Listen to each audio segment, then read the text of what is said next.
বাংলা সন্তান গয়েশপুরের অহংকার ৩ বছরের দেবালিকা শীল। আজ যে প্রতিবেদন আপনাদের সামনে তুলে ধরব একটা ছোট্ট ৩ বছরের শিশুর প্রতিভা। এখন সে স্কুলের আঙিনায় পা হয়তো রাখেনি, কিন্তু প্রযুক্তির যুগে সেই ছোট্ট শিশু আজ এলাকার অহংকার হয়ে উঠেছে। একটু অবাক হওয়ার মতো, কিন্তু এই ছোট্ট শিশু আন্তর্জাতিক স্তরে ইংলিশ আইকিউ টেস্টের লক্ষাধিক শিশুর মধ্যে ৪,০৮৮ স্থান অর্জন করেছে। How I wonder of you are half Avanda also has like a diamond in the sky. Gayeshpur পৌর অঞ্চলের বাসিন্দা ছোট্ট শিশু দেবালিকা শীল। সে ইংরেজিতে বক্তব্য রাখছে। তার বিষয় ছিল ইংলিশ পাবলিক স্পিকার। এটা গয়েশপুরের কাছে গর্বের। দেবালিকা নামটি মূলত সংস্কৃত থেকে এসেছে, যার অর্থ ছোট্ট দেবী। হিন্দু ধর্মে পবিত্রতা এবং স্বর্গীয় গুণের প্রতীক হিসাবে ধরা হয়। সত্যি যে এই শিশুর নামকরণ করেছিলেন তিনি সার্থক। শিশুর পিতা সুদেব শীল, মাতা তমালিকা মজুমদার।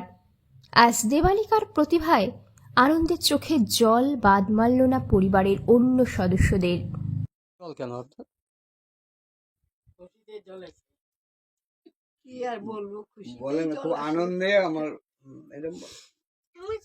আমার ভিতরে যা আনন্দ হচ্ছে এর জন্যই চোখে জল। অনেক বড় হয়, এটাই বড় আশা। কি নাম? আমার নাম শ্যামল মজুমদার। আমার নাতনি, মেয়ের ঘরে নাতনি। খুশি তো আপনি? হ্যাঁ, আমি 100% খুশি। আমরা ঈশ্বরের কাছে প্রার্থনা করি দেবালিকা আরো বড় হয়ে উঠুক, শুধু গয়েশপুর নয়, দেশের অহংকার হয়ে উঠুক। আসুন গোটা বিষয়টি নিয়ে কি জানাচ্ছেন দেবালিকার মা তমালিকা দেবী। ওয়ার্ল্ড ওয়াইড একটা কম্পিটিশন হয় বাচ্চাদের আইকিউ অ্যান্ড মেরিট টেস্ট, যেটা টোটাল ডিপেন্ড করে ইংলিশ পাবলিক স্পিকিং কোর্সের ওপরে। তো সেখানে সারা বিশ্বের মধ্যে ৩ থেকে ৫ বছর বয়সী ১ লক্ষ শিশুদের নিয়ে এটা হয়।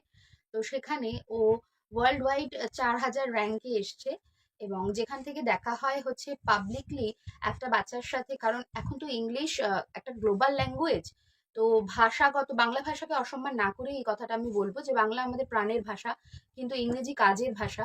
তো সেই কাজকে কেন্দ্র করে ইংরেজি ভাষায় একটা বাচ্চা কতটা দক্ষ এবং কতটা সে বুঝতে পারে, বলতে পারার আগে বুঝতে পারাটা জরুরি। তো তার একটা আইকিউ টেস্ট হয়েছিল, সেখান থেকে ও ১ লক্ষ ছেলে মেয়ের মধ্যে ৪,০০০ র্যাঙ্কে এসছে। এটা ওয়ার্ল্ড ওয়াইড হয়েছে, এক্সামটা হয়েছে ক্যালিফোর্নিয়া থেকে।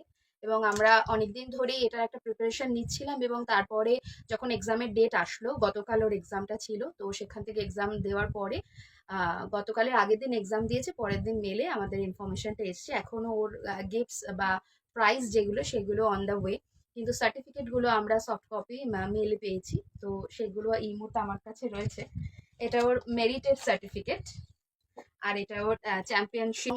আমার যেটা ভালো লেগেছিল এক্সামের সবচাইতে বেশি প্রিয়োরিটি, যে একদম ইনস্ট্যান্ট ওখানে যারা কর্মকর্তারা রয়েছেন তারা লাইভ রয়েছেন, এবং ইনস্ট্যান্ট আমার কাছে কিছু ভিডিও ফুটেজও আছে সেটার, আমি চেষ্টা করেছি কিছু কিছু নেওয়ার, যে ওনারা ওকে কনস্ট্যান্ট জিজ্ঞাসা করছে যেগুলো ও সেগুলো কোনো রকম গার্জিয়ানের হেল্প ছাড়া কতটা দক্ষতার সাথে উত্তর দিয়েছে। তো সেটা নিয়ে অবশ্যই অবশ্যই খুব খুশি। আরো খুশি হতাম আজকে এই মুহূর্তে যদি ওর বাবাও আমাদের সঙ্গে থাকতো, কিন্তু এখনো পর্যন্ত ওর স্কুলিং শুরু হয়নি। তবে ও আমাদের স্থানীয় একাডেমস বিদ্যালয় প্লে গ্রুপ, সেখানেও পড়াশোনা করে, প্লে স্কুলে পড়ে। এখনো পর্যন্ত ওর স্কুলিং সেভাবে শুরু হয়নি।